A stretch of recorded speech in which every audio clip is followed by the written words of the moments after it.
Aló, Listo, doctor. Entonces yo voy a hacer una pequeña, muy bien, presentación.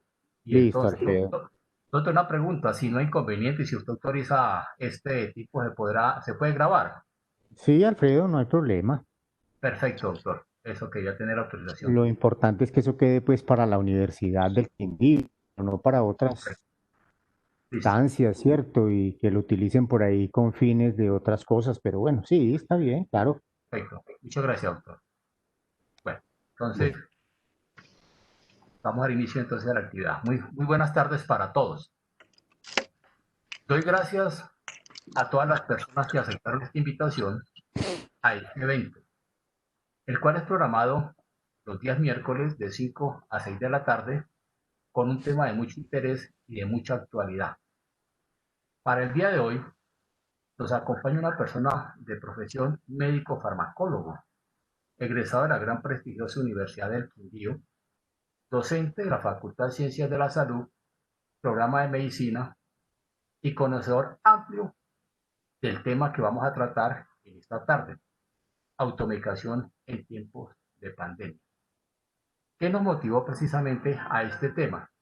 Que a raíz de la pandemia de la COVID-19, por las redes sociales se especuló mucho sobre el tratamiento de esta enfermedad causada precisamente por este virus. Entonces, la automedicación o administración de medicamentos no prescritos por un médico, pues es una práctica muy común que puede afectar la salud de las personas. Y en esta situación actual generada precisamente por la pandemia del COVID-19, la preocupación por la salud toma un papel muy importante en la población y nosotros somos las personas llamadas a buscar alternativas y a tomar medidas preventivas e incluso curativas y en muchas ocasiones podemos hablar de manera individual. Por tal motivo, estoy hablando de la persona que precisamente nos va a hablar de este tema que se llama el doctor Jorge Zuluaga Gallego y nos va a hablar del riesgo o beneficios de la automedicación en tiempos de pandemia. Pero antes de que el doctor Jorge Zuluaga nos inicie su tema, precisamente la jefe Diana Patricia Londoño, que es nuestra directora del programa, nos va a dar unas pequeñas palabras de bienvenida. Bien pueda, Diana Patricia. Buenas tardes a todos. Muchas gracias, profesor Luis Alfredo. Sean todos cordialmente bienvenidos a este espacio los miércoles cada 2 semanas en la Facultad de Ciencias para la Salud, la cual el programa. Se le fue el sonido. ¿Me escuchan, profesor Luis Alfredo? Sí, ahorita sí. Ya. Ok, qué pena, es que estoy como en un sótano. Bueno, entonces les decía a todos que sean cordialmente bienvenidos a estos eventos que organiza el programa de enfermería de la Facultad de la Universidad. Cada 2 semanas, los miércoles, nos encontramos con un tema de actualidad. El día de hoy, este proceso ha sido liderado por el profesor Rojas. A ellos muchas gracias. Muchas gracias a la profesora Margarita, que está pendiente de todo nuestro proceso de extensión. Y una cordial bienvenida y agradecimientos a todos de hoy con esta eh, información importante que va a compartirnos a todos.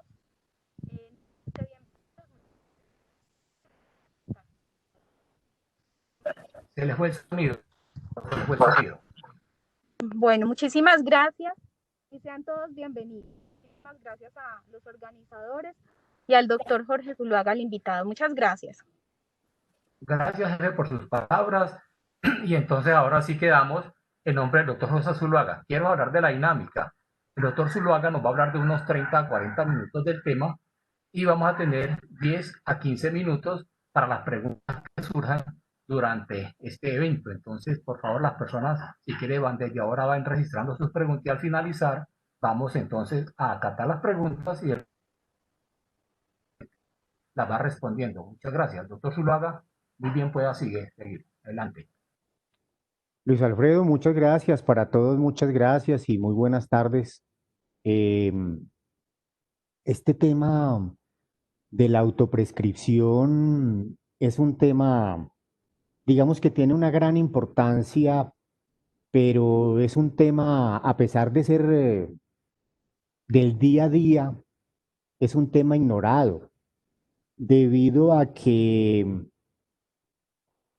nuestro medio, digamos, de salud es un medio que, como todos lo sabemos, pues de alguna forma tiende a favorecer todos estos procesos de autoprescripción, en razón a que no tenemos, digamos, una cobertura total en salud, en razón a que no hay a veces una oportunidad en la atención, que serían factores que tenderían a reducir este fenómeno de la autoprescripción.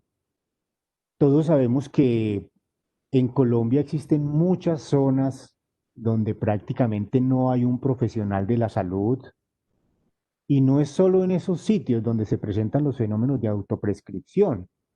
En las grandes ciudades donde están los grandes centros hospitalarios, también es común que la gente recurra a utilizar sustancias medicamentosas, bien sea con fines de profilaxis, diagnóstico o tratamiento, de manera autoprescrita o recomendada muchas veces por familiares o por amigos que han tenido, digamos, algún tipo de experiencia, entre comillas, favorable al utilizar alguna instancia medicamentosa para algún tipo de problema.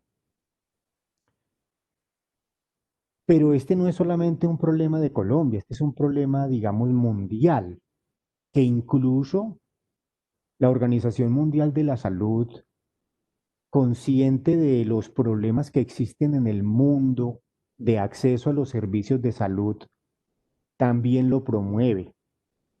Y obviamente también las industrias farmacéuticas hacen un esfuerzo para que los medicamentos se conviertan en medicinas de tipo OTC o medicinas de venta libre, lo cual facilita y favorece también todo este tipo de prácticas que, como profesional de la salud, digamos, no lo considero lo más recomendable. Lo más recomendable es que siempre este tipo de sustancias estén bajo la prescripción, bajo el seguimiento, bajo la vigilancia de un profesional de la salud, de alguien que conozca del perfil farmacológico de los medicamentos. ¿Eso en razón a qué? A que los medicamentos tienen un beneficio y un riesgo, y los medicamentos tienen un perfil de seguridad. Perfil de seguridad que generalmente es evaluado cuando se desarrollan los medicamentos en los estudios preclínicos que se hacen en especies no humanas y en los estudios clínicos que se hacen en las fases 1, 2 y 3.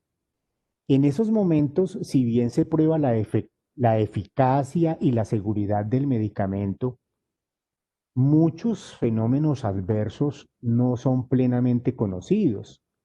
Y además los medicamentos se han utilizado en pequeños números de pacientes que generalmente no superan los 5.000 o 10.000, y consecuencia de ello, utilizarlo ya en un gran número de personas pues genera la aparición de una serie de efectos adversos que no han sido detectados o que no han sido descritos, y que hacen, digamos, muy peligroso el fenómeno de la autoprescripción. En razón a ello, como profesional de la salud, médico en este caso, que es mi profesión, pues no consideraría prudente eh, dar pie a que todo este tipo de fenómenos de autoprescripción y uso libre por parte de la gente de medicamentos fuera la norma. desafortunadamente las presiones económicas, las presiones de las condiciones de salud y muchas otras, pues hacen que este fenómeno sea una cosa del día a día, una cosa del vivir diario digamos, de las personas. Obviamente la autoprescripción, yo diría que puede tener más peligros que beneficios. Y no solamente ahora porque estamos en época de una pandemia, sino en cualquier situación normal donde los pacientes se autoprescriban, pueden ser mayores los riesgos que los beneficios. ¿En razón a qué? En razón a que los medicamentos tienen todo un perfil. Dentro del perfil de los medicamentos están, por ejemplo, los aspectos de mecanismos de acción, los aspectos farmacodinámicos, que hacen referencia básicamente a los mecanismos moleculares por los cuales los medicamentos generan sus efectos.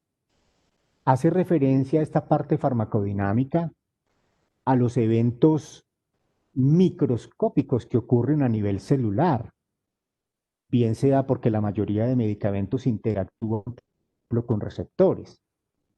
Y ahí tenemos ya un primer problema. No todos los pacientes tienen las mismas cantidades de receptores y como consecuencia de ello, no todos los pacientes experimentan los mismos efectos benéficos o los mismos efectos nocivos, porque cada paciente es diferente a otro, así los dos estén utilizando el mismo medicamento en las mismas cantidades, ellos son diferentes en cuanto a su cantidad de receptores que tienen, y eso ya va a marcar una diferencia en el perfil farmacodinámico.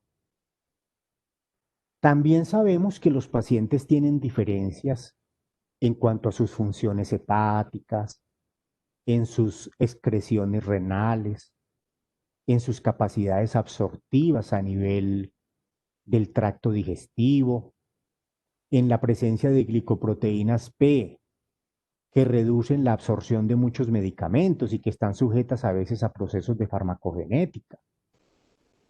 La cantidad de proteínas que tiene un paciente, la cantidad de agua que tiene un paciente, todos son factores que pueden modificar en un momento dado el perfil farmacocinético. Y ya el perfil farmacocinético del medicamento en una persona no es lo mismo que en otra. Así sean dos personas aparentemente sanas, que estén tomando el mismo medicamento.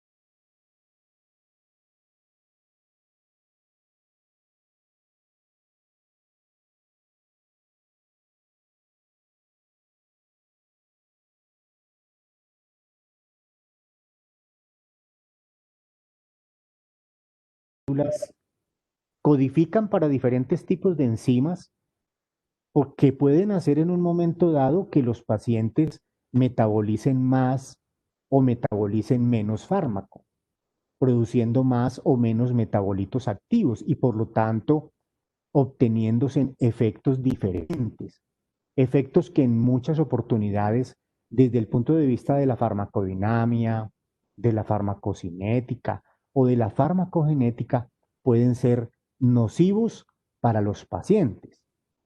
Hay pacientes, por ejemplo, que antes de recibir un medicamento se debe hacer un perfil farmacogenético, puesto que si se le da ese medicamento y el paciente no tiene el perfil para recibirlo, puede hacer reacciones adversas graves tipo síndromes de Steven-Johnson o necrolisis epidérmicas tóxicas, en la cual gran parte de la piel del cuerpo se lesiona y se denuda y el paciente tiene una alta probabilidad de muerte. Es lo que se está recomendando, por ejemplo, actualmente en el caso de la carbamazepina y otra serie de medicamentos que requieren una tipificación desde el punto de vista farmacogenético de la persona antes de recibirlo. El hecho de que una persona se autoprescriba sin que se haga, obviamente porque no lo sabe, el perfil, bien sea farmacogenético o farmacocinético, va a implicar un mayor riesgo para su salud y una mayor posibilidad de efectos adversos. Entonces, este tema de la autoprescripción no nos queda más de otra sino aceptarlo y convivir con él, como la pandemia, pero no sería lo más adecuado. Lo más adecuado siempre sería que el médico, que el paciente estuviera bajo la tutela de un profesional de la salud que conozca el perfil de los medicamentos y su comportamiento dependiendo de las características farmacocinéticas, farmacodinámicas y farmacogenéticas de los pacientes. Ustedes también saben que dentro del perfil farmacológico están, por ejemplo, los efectos adversos. Y los efectos adversos o las reacciones adversas pueden ser múltiples. Algunos pacientes hacen unas, otros pacientes hacen otras. Pero así como algunas reacciones adversas son leves, hay otras reacciones adversas más graves que pueden tomar incluso la forma de problemas cardíacos del tipo arritmias, lesiones renales del tipo insuficiencias renales agudas que terminan lesionando el riñón y eh, facilitando procesos graves que tienen que ser atendidos en las unidades de cuidados intensivos. Igual, los medicamentos también tienen unas interacciones, es decir, un medicamento que se administra en presencia de otro puede ocurrir que la actividad del medicamento sea suprimida o sea incrementada. Y esos son comportamientos que la gente no conoce y que cuando un paciente se autoprescribe cualquier medicamento, pues puede someter a su organismo al riesgo de fenómenos de interacciones farmacológicas que pueden ser nocivas y que pueden llegar a veces incluso a alterar los niveles de potasio o a alterar las funciones de algunos canales que están presentes en el corazón, generando paradas cardíacas que pueden llegar a causar muerte súbita. Otro aspecto importante son los cuidados que se deben tener al formular un medicamento. Hay medicamentos, por ejemplo, que no se deben formular con alimentos o que si se formulan con alimentos tienen una mayor biodisponibilidad. O hay medicamentos que para poder ser prescritos deben tomarse inicialmente pruebas farmacogenéticas o pruebas electrocardiográficas para detectar si hay riesgos de alargamientos, por ejemplo, del intervalo QT. Igual cuando los pacientes se autoprescriben, tampoco tienen presentes las dosis ni los intervalos, de suerte que puede ocurrir mala prescripción en cuanto a los esquemas de dosificación, que finalmente van a ser más riesgoso que beneficioso el hecho de la autoprescripción, y mucho más cuando ocurre, por ejemplo, con sustancias de tipo antibacterianos, por ejemplo, en la cual los fenómenos de resistencia pues se empiezan a convertir en un problema bastante serio, puesto que nos estamos quedando sin antibacterianos eficaces. Por muchos de esos aspectos, creo yo que la autoprescripción realmente no es un fenómeno deseable, pero está con nosotros. Y no solamente es un fenómeno de Colombia, ni un fenómeno de países del tercer mundo. En los países desarrollados también se observa que muchos de los pacientes, cuando llegan a las consultas, ya han utilizado medicamentos autoprescritos. Eso ocurre no solamente con los niños, sino también con los adultos. Y muchas veces pueden ocurrir daños. En el caso, por ejemplo, de acetaminofén, se han descrito, por ejemplo, padres y madres con altos niveles de escolaridad que le han autoprescrito acetaminofén a sus hijos, por ejemplo, para el tratamiento de una fiebre o de un dolor, y han incluso utilizado diferentes medicamentos con diferentes nombres comerciales, pero que a la final todos contienen acetaminofén y que han resultado afectados el hígado en la forma de lesión hepática por sobredosis de acetaminofén, por autoprescribir medicamentos con nombres comerciales diferentes, cuyo principio activo es el acetaminofén y el paciente termina sobredosificado. Entonces ese es un primer aspecto al que yo quería referirme con respecto al tema de la autoprescripción.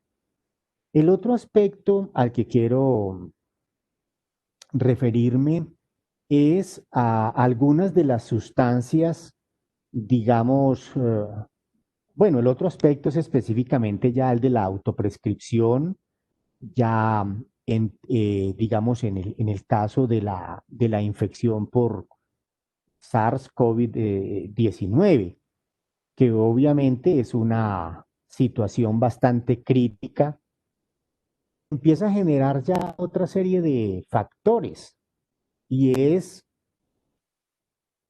todo lo que ocurre a nivel de las redes sociales y que empieza a promocionar el uso de sustancias diversas a las cuales se les menciona una propiedad curativa para el COVID. Obviamente nada de eso está demostrado, pero en el común de la gente cuya mayor cantidad de información la toman de las redes sociales, puede ser más estruendoso y puede ser más sugestivo que alguien como el presidente de los Estados Unidos diga que X o Y sustancia es útil para el COVID y que él incluso la utilizaría. Para la gente puede ser eso más aconsejable que el que una entidad de salud seria diga que realmente esa sustancia no sirve. Porque las malas noticias vuelan más fácil que las noticias verdaderas. Y la gente en el temor del COVID y en la necesidad de autoprotección y ante el temor de una enfermedad que no se sabe en este momento con claridad cuál es su comportamiento, puede hacer que la gente utilice, digamos, diferentes instancias. Me voy a referir entonces a algunas de las sustancias que más se han venido, digamos, recomendando en las redes sociales para el tratamiento del COVID. Como ustedes saben, no hay en este momento ninguna alternativa científicamente válida que sea curativa para el COVID. Tampoco hay ninguna instancia que permita aminorar, digamos, su frecuencia, ni siquiera su duración, ni tampoco las complicaciones que estén debidamente probadas, por lo menos en pacientes que están en la calle o pacientes que están en su casa. Hasta ahora lo que se ha probado es la efectividad de algunas sustancias para reducir, digamos, algunos eventos finales en pacientes hospitalizados. Es el caso de los esteroides. Es una instancia que ya está probada, pero no en pacientes ambulatorios que tienen, digamos, una infección leve, que es generalmente la mayoría de personas. El 90% de los pacientes con COVID prácticamente salen adelante simplemente con unas medidas de cuidados normales en su casa, de pronto tomar acetaminofén. Pero hasta ahí también vamos mal, porque se recomienda que la persona tome acetaminofén, pero no hay absolutamente ningún tipo de seguimiento. El acetaminofén es una sustancia que tiene un perfil hepatotóxico importante y el solo hecho de recomendar acetaminofén para la fiebre y el malestar de un COVID sin que se sepa el estado hepático de la persona, si es una persona que le gusta tomar alcohol, si tiene patologías de base hepáticas como una cirrosis o ha tenido antecedentes de hepatitis. o si de pronto consume otras sustancias que pueden ser hepatotóxicas, que se llaman medidas complementarias, pues ello puede incrementar el mismo daño que puede hacer el mismo acetaminofén. Entonces, en el caso, por ejemplo, del acetaminofén, tenemos un gran riesgo y es el riesgo de hepatotoxicidad que se puede presentar, sobre todo en personas, por ejemplo, que tienen antecedentes de ingestas de alcohol. Se sabe que el acetaminofén en personas que ingieren con cierta frecuencia alcohol, la mitad de las dosis consideradas normales y consideradas terapéuticas, que son 4 gramos al día aproximadamente, o sea, la mitad, 2 gramos, en esas personas pueden llegar a producir eventos hepatotóxicos que terminan en insuficiencias hepáticas agudas. Se han descrito casos de insuficiencias hepáticas agudas en pacientes tomando acetaminofén a dosis de 2 gramos porque han tenido antecedentes de ser pacientes consumidores de alcohol. Ahora hay muchos otros factores que pueden también facilitar la toxicidad por acetaminofén. Otras sustancias comúnmente hepatotóxicas son, por ejemplo, que se involucran con frecuencia, la amoxicilina con ácido clavulánico, los mismos macrólidos como la citromicina, es otra sustancia que tiene también un perfil hepatotóxico importante, solo por citar una sustancia de uso muy común. Me voy a referir a otras sustancias que también han, digamos, hecho carrera ya con esta epidemia del COVID y que se han visto recomendadas en las redes sociales y que la gente las usa. Incluso algunas entidades científicas y médicos han terminado también recomendando sustancias como estas, de las cuales no hay ningún tipo de estudio clínico que pruebe realmente su beneficio y por el contrario, se han venido describiendo cada vez casos nocivos o efectos nocivos resultantes del uso de estas sustancias. La primera es el dióxido de cloro. Esta es una sustancia oxidante que se usa generalmente como blanqueador y es una sustancia que transfiere grupos de oxígenos a otras moléculas una vez ingresa al organismo por medio de un proceso de transferencia de ganancia o transferencia de electrones, un proceso de oxidorreducción. Esta sustancia desde hace mucho tiempo se ha venido promocionando como una cura potencial, por ejemplo, para el cáncer, para el autismo, la diabetes, el asma y ahora lo que nos faltaba para el COVID-19. Es una sustancia que se llama suplemento mineral milagroso y lo más fácil es conseguirlo por las redes sociales. Y la FDA ha recibido reportes, por ejemplo, de insuficiencias respiratorias graves en pacientes que han usado este tipo de sustancias. También insuficiencias hepáticas agudas, arritmias cardíacas, hemólisis, o sea, destrucción de glóbulos rojos, y algunos eventos un poco más leves en la forma de vómitos y diarrea.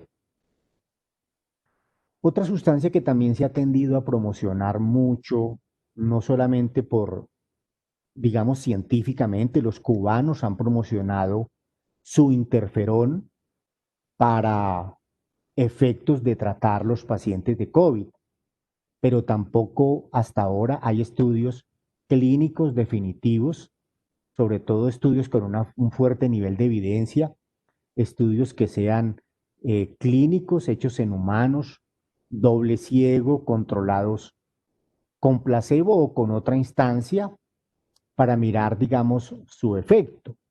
En el caso, por ejemplo, del interferón, se sabe que esta es una molécula que disminuye la replicación viral y que potencialmente podría tener un efecto beneficioso en una infección viral como la del COVID-19. Pero ahí tenemos un fenómeno complejo y es el tema de las interacciones. Los interferones, por ejemplo,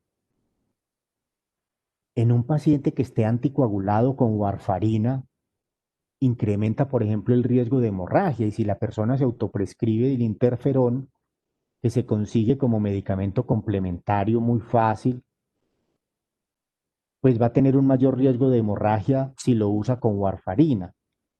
Dentro de las reacciones, por ejemplo, que se describen con los interferones, las que más se han descrito en estos pacientes con COVID han sido, por ejemplo, alteraciones de conducta, alucinaciones, crisis epilépticas, cuadros depresivos y cuadros alérgicos que pueden llegar hasta los casos de anafilaxia, poniendo en riesgo la vida de las personas. Cuando una persona se autoprescribe, por ejemplo, interferón, no sabe, por ejemplo, que el tener una epilepsia es una contraindicación, es una situación en la cual no se debe usar el medicamento. Lo mismo en los pacientes hipertiroideos y en los pacientes que tienen insuficiencias cardíacas. Y la pregunta sería, ¿cuántos pacientes con insuficiencias cardíacas les han llevado interferón para que lo utilicen cuando está contraindicado? ¿O cuántos pacientes con trastornos tiroideos tipo hipertiroidismo han usado interferón sin saber que está contraindicado? En el caso de la hidroxicloroquina, ha sido un medicamento que se ha promocionado mucho. Presidentes de países como Estados Unidos y Brasil han informado de que la hidroxicloroquina serían instancias adecuadas para tratar estas infecciones como el COVID, lo cual no está demostrado su efectividad, pero sí está demostrado ya su ineficacia y además el perfil de efectos adversos tan graves que ha tenido. En el caso, por ejemplo, de la hidroxicloroquina, se han descrito reacciones cardíacas del tipo arritmias ventriculares, incluso muertes súbitas de origen cardíaco, debido a que es una sustancia que puede bloquear los canales de potasio con alargamientos del intervalo QT. Esta es una sustancia que no se debe autoprescribir, pero como ustedes saben, cuando el presidente de Brasil y el presidente de Estados Unidos salen a decir que ellos lo tomarían y que recomiendan usar esta sustancia, pues a la gente eso le queda calando y es así como se han descrito casos de muertos en Estados Unidos que han usado hidroxicloroquina, porque es una sustancia que en pacientes que sean hipocalémicos, que tengan hipocalcemias, deshidratados, pacientes de edad, son pacientes de mucho más riesgo para tener esas alteraciones en el intervalo QT.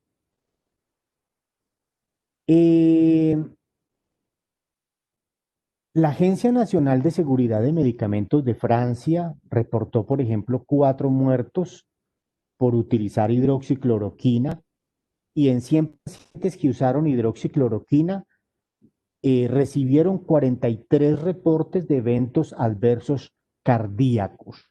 De suerte que estamos hablando de medicamentos peligrosos que la gente los usa porque, como lo decimos, figuras públicas importantes lo terminan recomendando. La dexametasona es otro medicamento que también se ha estado autoprescribiendo en este momento a raíz de que se han descrito ya efectos beneficiosos en pacientes con COVID, pero que tienen ya, digamos, están hospitalizados, no es para los pacientes que están digamos, en casa.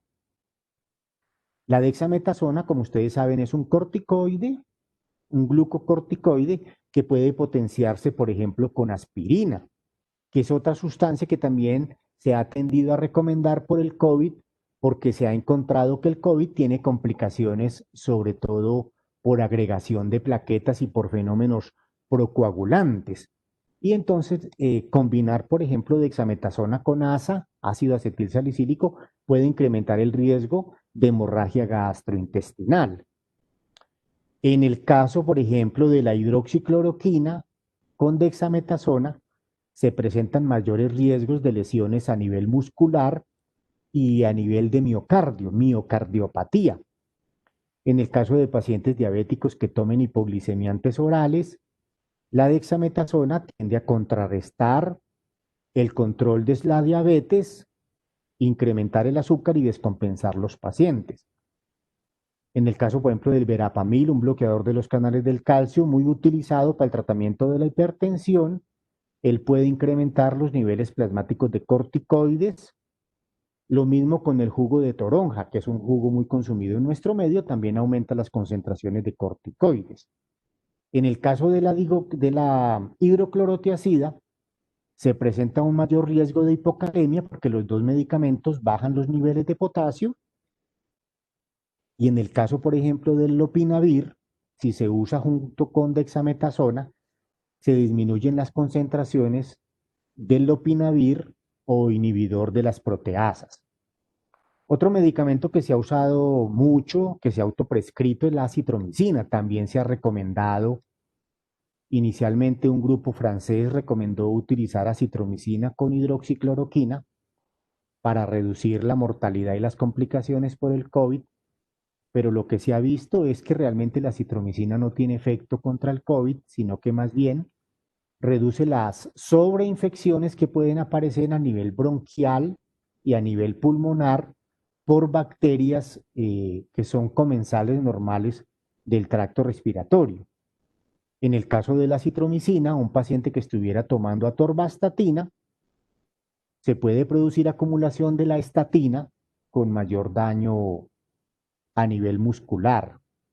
Recuerden que estas estatinas tienden a producir miopatía. En el caso de la warfarina, se aumenta el efecto anticoagulante. La acitromicina con hidroxicloroquina y con cloroquina tiende a generar más alteraciones del intervalo QT y muerte. En el caso de diuréticos como la furosemida y la hidroclorotiazida, que aumentan las pérdidas de potasio, es un factor para al autoprescribirse con acitromicina, es un factor para que se alargue el intervalo QT y se puedan producir arritmias y muerte súbita por cardiotoxicidad. En el caso de las quinolonas, ciprofloxacina, levofloxacina, que se están utilizando mucho hoy, la gente los utiliza mucho, entonces es un peligro también porque puede haber riesgo de cardiotoxicidad. Este es un medicamento.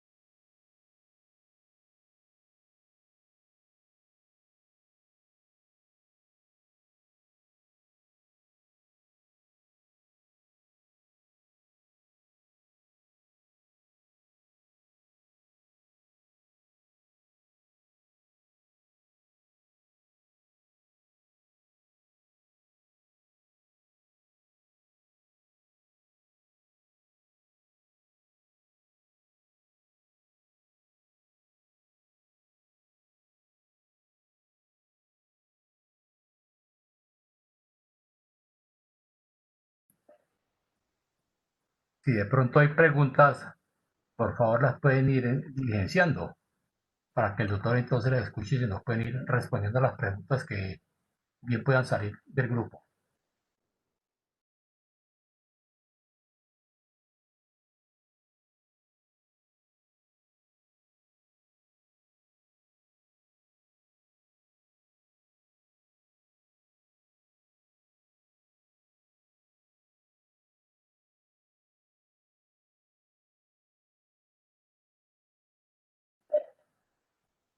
Doctor Zuluaga, ¿me escucha? ¿Aló? Doctor Zuluaga.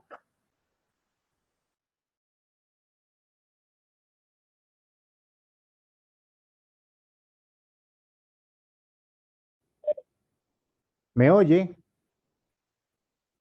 ¿Aló? Sí señor, lo estamos escuchando ya nuevamente. Ah, bueno. ¿Continúo o paramos ya?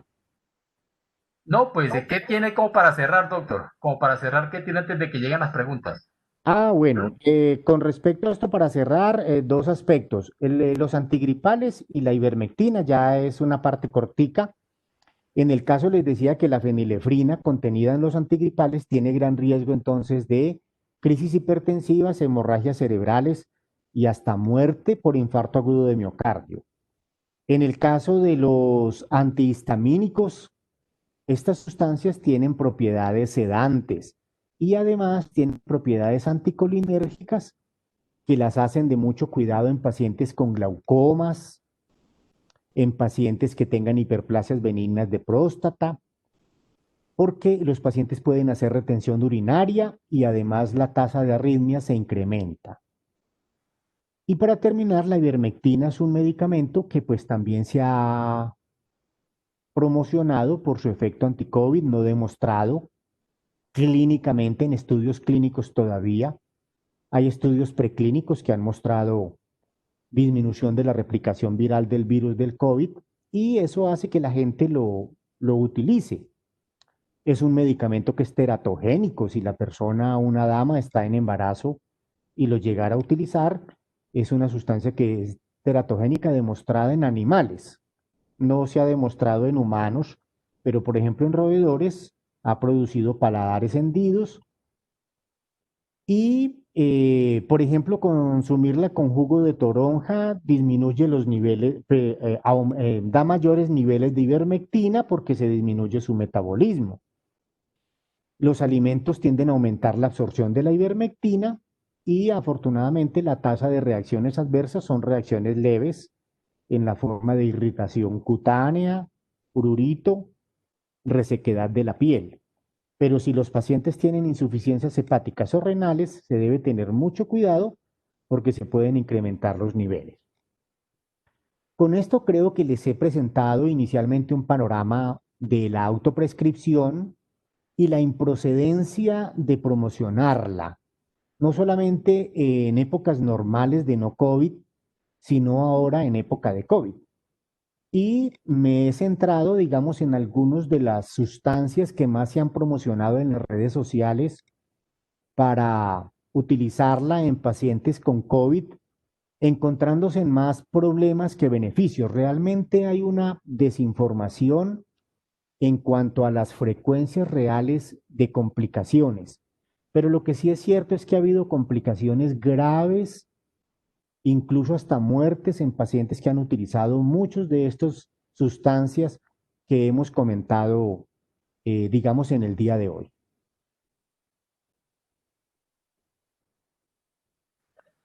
Doctor, muchas gracias. Y de pronto hay preguntas y yo quería hacer una pregunta relacionada al tema.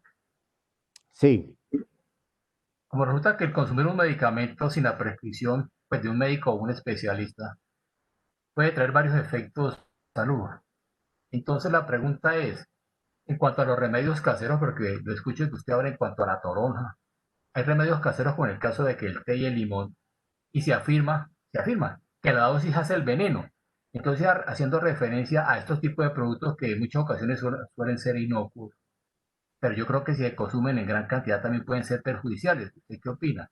Si es aconsejable o no, pues yo sé que estamos en ese momento discutiendo de que la automedicación, pero al hablar de este tipo de medicamentos o remedios caseros, es válido. Alfredo, vea, en realidad es una cosa aceptada, es una cosa eh, tolerada por las instancias gubernamentales.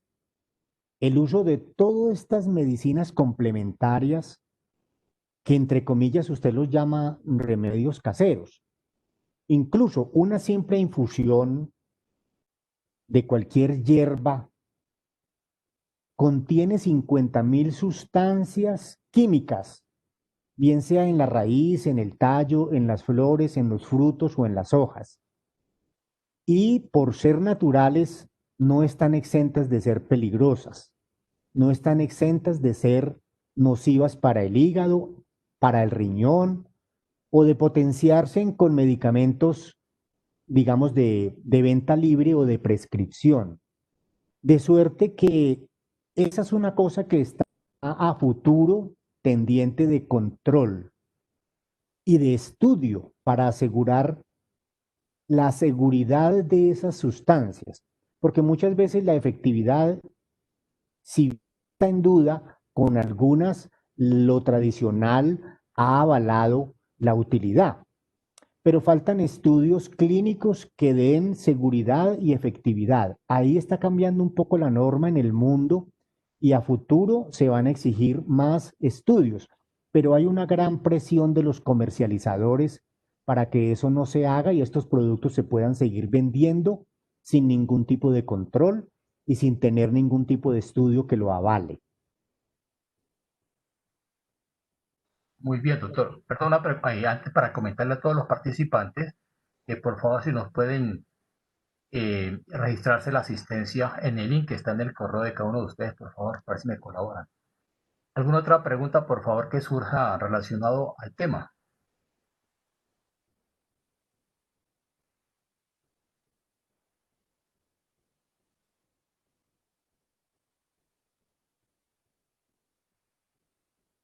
Buena noche, buena tarde para todos.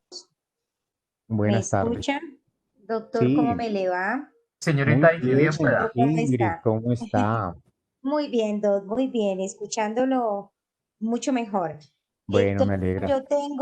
yo tengo, no sé si es una pregunta o una reflexión alrededor de todo lo que nos ha comentado usted, y es lo siguiente. Con la condición de pandemia, los miedos son individuales, propios y respetables, ¿cierto? Entonces, en esa condición, la pandemia conlleva a que las personas utilicen este tipo de automedicación en la ruta de protegerse, no salir, porque si salgo puedo estar más expuesto que estoy en casa, así sea la utilización, como usted bien lo decía, de medicamentos o de sustancias netamente caseras que podría uno considerar que son inocuas y obviamente que no es así. ¿Cómo entonces educar para poder evitar estas prácticas que son tan comunes, que son muy comunes en nuestra población, pero son derivadas de ese miedo que genera salir, aunque eso ya ha pasado, tristemente ha pasado el miedo y a veces los seres humanos tendríamos que manejarnos con más miedo? Entonces, ¿qué hacer desde el ámbito de la salud nosotros como esos proveedores de cuidado a nuestros usuarios, a las personas que están en nuestra cotidianidad? Ingrid, vea, la pregunta es muy importante y la reflexión que usted hace obviamente es muy válida, mucho más como se maneja la pandemia, porque es que es muy cierto lo que usted dice. Lo mínimo que ocurre en un paciente que sufra de COVID es que le dicen váyase para la casa y no salga. Y no hay ningún tipo de soporte del sistema de salud. Entonces la gente queda sola, a merced de lo que la enfermedad pueda hacer. Y obviamente eso es una cosa atemorizadora y es una cosa estresante. Y es lógico que la gente utilice cualquier tipo de sustancia en aras de autoprotegerse. ¿Qué sería lo importante? Que nuestros sistemas de salud trabajaran diferente. Tenemos que llegar a un sistema de salud que permita un monitoreo en casa. Por ejemplo, ¿cuántos pacientes con COVID tuvieron acceso, por ejemplo, a un oxímetro de pulso? Yo no No sé la creo. cifra, pero yo tampoco creo, tampoco lo creo. ¿Cuántos pacientes recibieron por lo menos una llamada después de que fueron diagnosticados con COVID de la seccional de salud, de la EPS que tiene afiliado al paciente para preguntarle, venga, cómo va, tiene dificultad respiratoria, cómo sigue de su fiebre? Yo no sé ustedes qué piensen, pero yo tampoco creo que eso se estuvo haciendo. Entonces el paciente termina solo. Hay que trabajar diferente. Tenemos que llegar con todos estos recursos, digamos, de informática a poder monitorear la gente desde la casa, a tener digamos, un contacto más estrecho con el paciente. Es que realmente nuestra medicina es una medicina en la cual el paciente queda muy solo. Y no lo vemos con la situación del COVID ahora. Lo vemos normalmente en los pacientes que van a control de su hipertensión, que sufren una ACV, que se van para la casa y nadie vuelve a preguntar por ellos.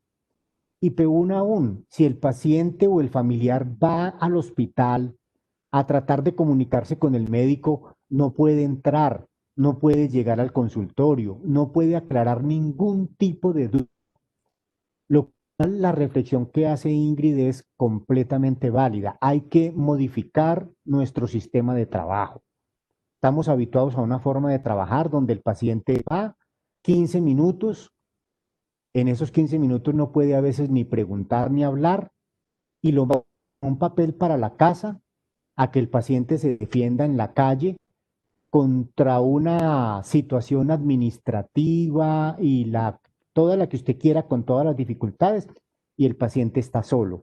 Eso se ha visto mucho más ahora en esta epidemia, donde la idea es que el paciente se confine y pase solo su crisis y solo en la eventualidad de que sienta dificultad respiratoria vaya al hospital cuando probablemente ya está complicado.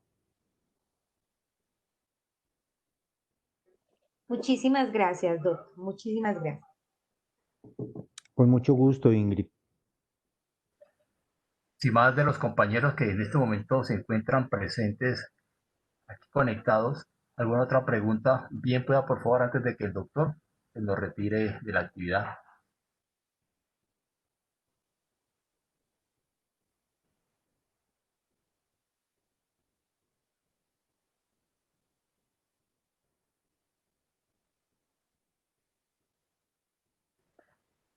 Bueno, entonces si hay silencio, porque no tenemos más preguntas, doctor, muchas gracias. Muy interesante su conferencia.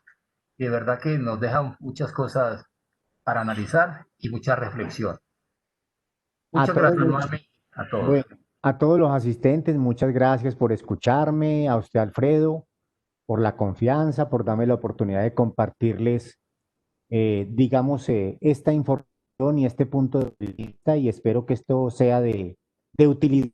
Como dice Ingrid, los ponga a reflexionar y nos ponga a reflexionar a todos sobre lo que es la pandemia, la atención y sobre lo que son nuestros sistemas de salud que realmente se han mostrado cortos para lo que está ocurriendo y para lo que ocurre normalmente, sino que como es del día a día y nos acostumbramos, entonces ya vemos eso como normal. Muchas gracias a todos. Gracias. Igualmente, hasta luego y una feliz tarde para todos. Muchas gracias por la participación y haber aceptado la invitación. Gracias, gracias para todos.